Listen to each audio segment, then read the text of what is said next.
Bismillahirrahmanirrahim. Assalamualaikum warahmatullahi wabarakatuh. Salam sejahtera bagi kita semua.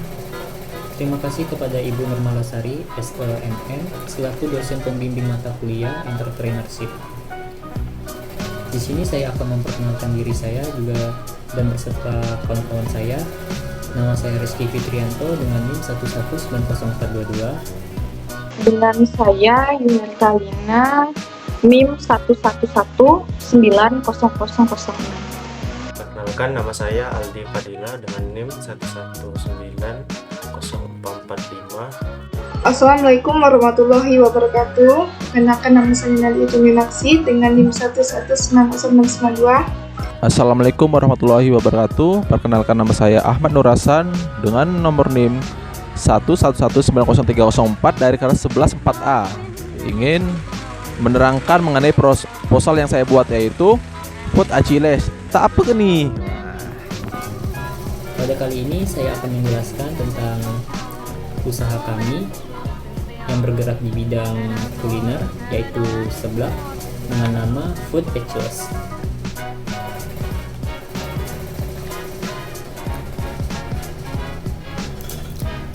Struktur organisasi: yang pertama, ketua Ahmad Nur Hasan. Yang kedua, di bagian sini ada bagian pemasaran, terdapat Yuhertalina dan Nadia Juminarsi. Bagian produksi yaitu saya sendiri, Rizky Fitrianto. Keempat, bagian keuangan, terdapat Aldi Fadila. Di sini ada profil usaha. Profil usaha: seiring berkembangnya tren jajanan tradisional dan kaki lima, seblak ini tidak hanya disajikan dengan topping biasa. Seblak berkembang menjadi makanan yang modern dan berhasil menarik perhatian. Makanan bertekstur kenyal ini memiliki rasa yang sangat pedas dan menyegarkan, serta memiliki beberapa variasi baik rasa maupun bahan-bahan tambahan, juga kemasan penjualan. Vision dan missionnya ini menciptakan dan mengembangkan makanan khas Bandung ini yang kenyal dan pedas sehingga dapat disukai oleh masyarakat Pontianak, dengan membuat seblak yang beraneka ragam dengan berbagai hiasan makanan lain yang dicampur sesuai dengan kesukaan konsumen yang membeli. Terus missionnya ini yang pertama, mengutamakan kualitas dalam hal apapun yang dilakukan, baik dalam segi pelayanan juga penyajian makanan. Kedua, inovasi baik dalam produk maupun pelayanan dengan tetap pada koridor. Yang ketiga, keterampilan dan pengetahuan akan guna mencapai performa operasional yang maksimal. Yang keempat, mengembangkan usaha di beberapa tempat yang strategis untuk menjadi usaha seblak yang terbaik. Nah, ini adalah tampilan dari menu kita. Ada beberapa topping, berbagai macam topping. Yang pertama ada seblak ayam, di sini harganya 15.000. Seblak sosis harganya 15.000. Seblak bakso sapi sama harganya, seblak ceker juga. Nah, di sini ada juga seblak komplit dengan harga 19.000. Di sini seblak komplit ada ayam, ada sosis, ada bakso sapinya, dan ada cekernya juga. Terus di sini ada bisnis plan food. Nah, di sini yang pertama ada key partner. Nah, kami memiliki pemasok bahan baku, peralatan, dan perlengkapan dapur yang diantaranya adalah pasar tradisional yang pertama. Nah, kami memilih pemasok dari pasar tradisional ini untuk memasok bahan baku khususnya untuk produk makanan seblak ini, karena harganya yang lebih terjangkau dan bahan bakunya pun fresh serta berkualitas. Terus yang kedua ada minimarket. Kami memilih minimarket yang berada di kota Pontianak, tepatnya di Kuburaya, karena ada beberapa bahan baku yang hanya dijual di minimarket tersebut. Terus di sini ada key activities. Dalam kegiatan bisnis ini terdapat beberapa aktivitas kunci yang dilakukan untuk dapat memenuhi permintaan konsumen. Aktivitas utama yang dilakukan adalah memproduksi dan mengolah bahan baku hingga menjadi produk yang siap untuk dijual. Terus selanjutnya ada key resource. Nah, sumber daya fisik yang dimiliki seblak ini yaitu motor yang pertama untuk alat transportasi pengantaran produk. Yang kedua, pisau untuk memotong bahan-bahan. Terus kompor gas, wajan, rak-rak untuk menaruh bahan-bahan, dan tentunya pun komputer untuk mengelola data penjualan sebelah Achilles ini. SDM sumber daya manusia yang ada di sebelah ini sesuai dengan yang ada di struktur organisasi, yaitu bagian pemasaran, produksi, dan keuangan. Bagian pemasaran yaitu bertugas bertanggung jawab dalam promosi dan mencari orderan. Terus yang kedua bagian produksi yang bertugas mengelola produk yang akan diberikan kepada pelanggan. Dan bagian keuangan ini bertugas untuk mengurus administrasi sebelah Achilles. Kami garis bawahi, cara sebelah Achilles meningkatkan kualitas produk yaitu dengan memilih bahan baku yang memiliki kualitas terbaik. Pelanggan dapat memilih secara online seblak yang diinginkan. Cara meletakkan brand image yaitu dengan adanya kecepatan dalam respon permintaan pelanggan. Tetapi merek masih belum dikenal secara luas oleh masyarakat di Indonesia, sehingga mereka yang memiliki oleh seblak Achilles masih belum dapat memberikan nilai status kepada pelanggannya. Price merupakan hal yang mempengaruhi minat pelanggan. Jika harga yang dijual terlalu mahal, maka pelanggan akan berpindah ke tempat lain. Harga yang ditawarkan oleh seblak Achilles disesuaikan dengan kualitas produk. Seblak Achilles memiliki alternatif yang membuat pelanggan tidak akan berpindah, yaitu dengan memberikan rekomendasi yang sesuai dengan budget pelanggan. Harga seblak yang ditawarkan dapat bersaing dengan menjual lainnya. Seperti itu ya. Next, selanjutnya, hubungan antara pelanggan, customer relationship, dan karyawan harus terjalin dengan baik. Hal ini menunjukkan bahwa hubungan yang terbentuk yaitu hubungan personal asisten. Personal asisten adalah hubungan yang berdasarkan pada interaksi antara pelanggan dan karyawan penjual yang melayani pelanggan, yang dapat memberikan kritik dan saran untuk produk-produk yang ditawarkan oleh sebelah Achilles agar bisa memperbaiki kualitas dan rasa di dalamnya. Nah, cara yang digunakan sebelah Achilles untuk terjangkau pelanggan dapat melalui sosial media. Awareness pada sebelah Achilles dapat dengan memberikan promosi seperti menyebarkan brosur, memulai sesuai sosial media maksudnya ya. Dengan cara tersebut akan lebih menyadarkan pelanggan akan adanya sebelah Achilles. Evolusi didapat dari kritik dan saran yang disampaikan pelanggan sehingga dapat mengetahui kelemahan sebelah Achilles. Purchase yang dilakukan sebelah Achilles yaitu dengan dapat membeli melalui sosial media jangkauan delivery yang dilakukan oleh sebelah Achilles sebatas daerah Pontianak saja. Sebelah Achilles memiliki layanan after sales yang diberikan kepada pelanggan agar dapat tercipta kedekatan dengan pelanggan.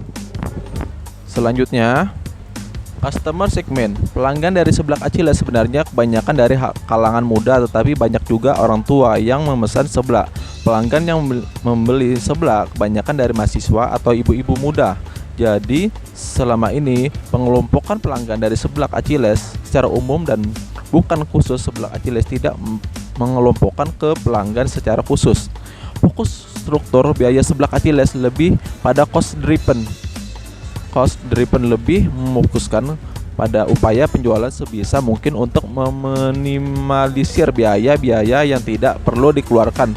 Bisa dapat digunakan untuk modal yang lain. Dengan adanya penghematan produksi akan semakin berjalan dengan lancar dan pengeluaran pun akan semakin sedikit. Nah, biaya-biaya yang dikeluarkan dapat dilihat dari biaya maksudnya tetap dan biaya variabel. Untuk biaya tetap, seblak Achilles mengeluarkan untuk biaya alat-alat perlengkapan masak dan biaya telepon. Untuk biaya variabel yaitu biaya yang tidak menentu dikeluarkan oleh sebelah Achilles seperti biaya iklan di sosial media, endorse, bahan baku, promosi yang lain, biaya untuk packaging, biaya bahan bakar transportasi. Baiklah, di sini saya akan mencoba melanjutkan penjelasan dari teman saya. Di sini ada revenue stream. Aliran pendapatan yang dimiliki oleh sebelah Achilles yaitu pendapatan transaksi atau transaction revenues, yaitu pendapatan yang dihasilkan dari pelanggan dengan satu kali pembayaran. Untuk aliran pendapatan yang berupa pendapatan yang berulang atau recurring revenues juga dimiliki oleh sebelah Achilles. Aliran pendapatan yang dihasilkan oleh sebelah Achilles diperoleh dari hasil penjualan produk saja. Penjualan dari produk yang berupa produk sebelah. Penetapan harga yang ditetapkan sebelah Achilles yaitu dinamis atau dynamic pricing. Penetapan harga dinamis adalah perubahan harga yang terjadi didasarkan pada kondisi pasar. Jika bahan baku yang dibutuhkan mengalami kenaikan harga, maka produk yang dijual pasti akan dinaikkan juga harganya.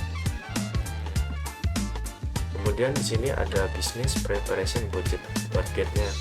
Di sini ada berupa kompor gas dengan jumlah 1 unit, harga satuannya 265.000, kemudian wajan dengan 2 unit, harganya 50.000, perlengkapan masak 1 set dengan harga 150.000, sehingga ditetapkan dengan jumlah totalnya 515.000. Kemudian di sini ada business execution budget.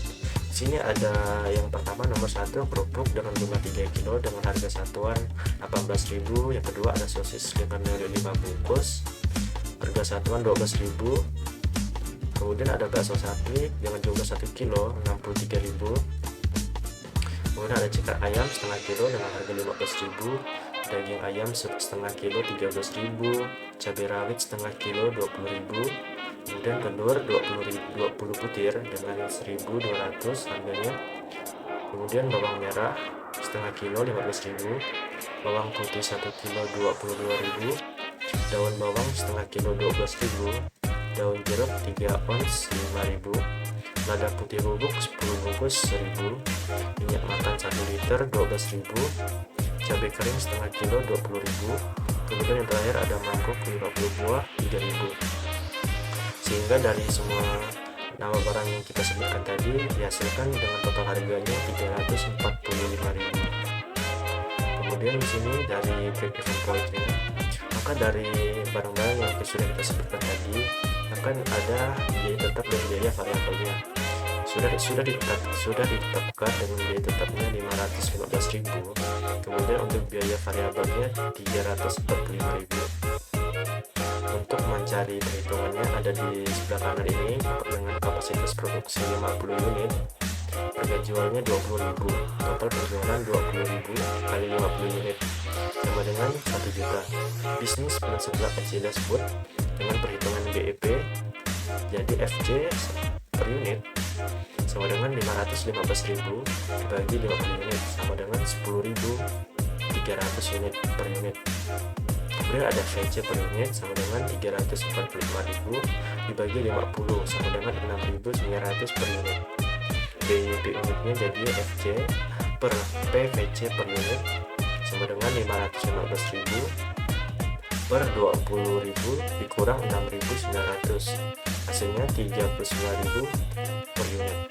BFP rupiahnya sama dengan 1, FC per VC per S sama dengan 1 dikurang 515 per 345.000 dibagi 1 juta sama dengan 786.000. Sini saya akan melanjutkan presentasi dari teman saya sebelumnya.